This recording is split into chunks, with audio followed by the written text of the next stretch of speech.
basically lose their equilibrium, right?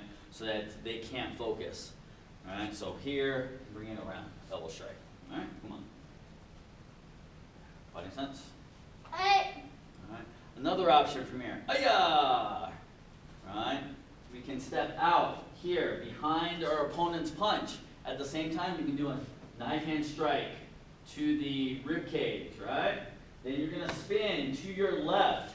In the horse riding stance, left hand, knife hand strike. Once again, to the rib cage, right? And then we've got something called a ridge hand.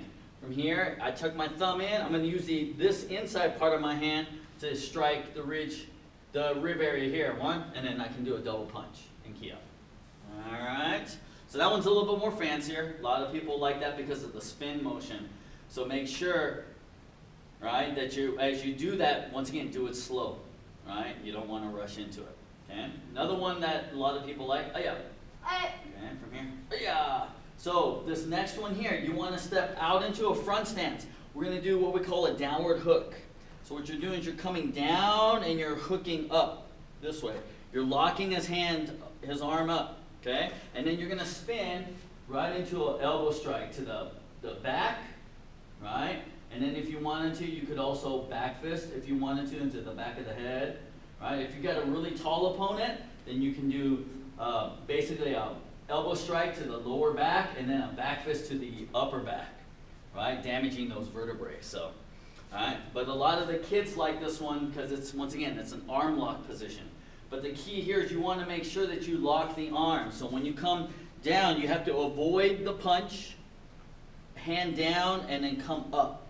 Lock it, and then you spin, which puts pressure on that elbow, and then you attack with the other elbow. All right. So, a couple more. Let's do. All right. So from here, Aya! So what I can do from this position here, right, is I can actually do a rising block here. One, okay. I can chop down what we call a downward knife hand strike to the elbow joint here. Boom. All right. And what that does is it causes a break, basically the elbow to bend here. Right? I can do that. Right? And then from here, I can grab, right, and work to take my opponent down. Right? I can also, from here, once I get this trap here, I can shift into an elbow strike to the face region here. So you come down, chop, 1, 2, and come across. All right?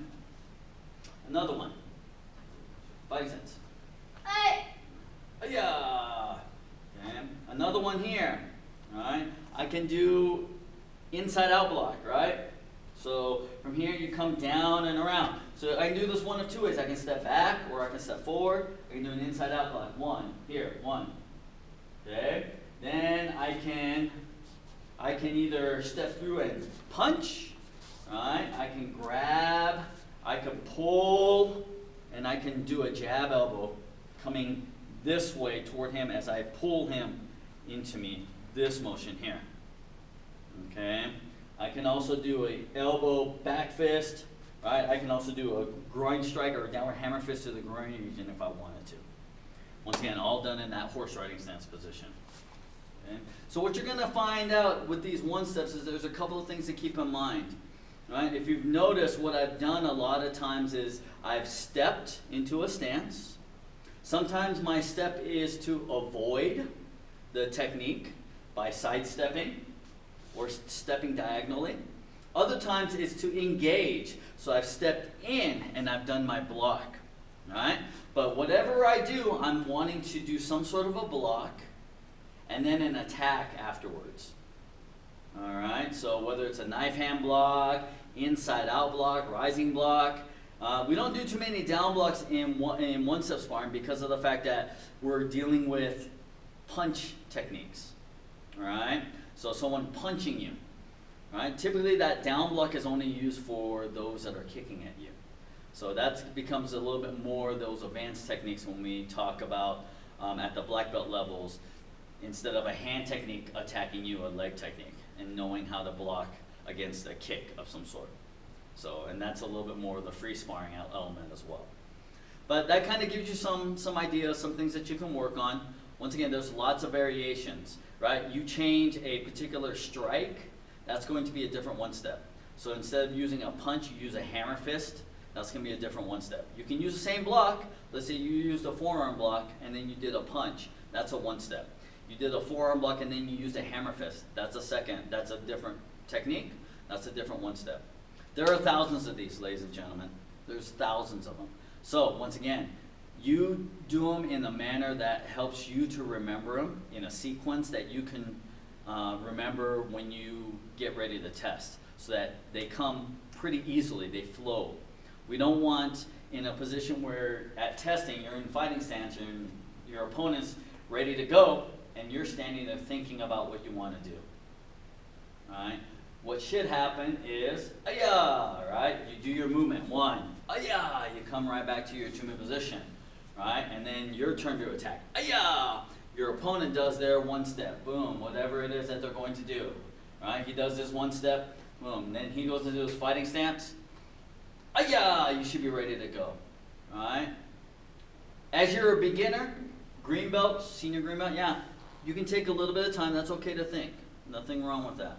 But as we get up higher in rank, those blue belts, those red belts, those black belts that are out there, you want to make sure, thinking quick, right? As soon as he goes into the fighting stance and he key-ups, right, you should be key-upping shortly thereafter.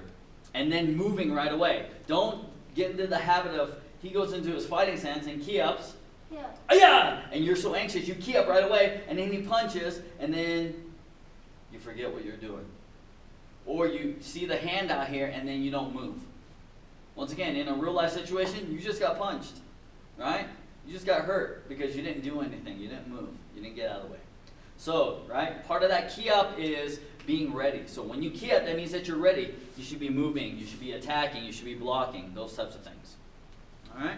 So that's what we have for you for this particular session. If you have any questions, once again, reach out. If there's anything in particular that you would like for us to kind of address during this time of transition, where we can't kind of be face-to-face, right, let us know. We'd be happy to add more things to you. Take care. We'll see you soon.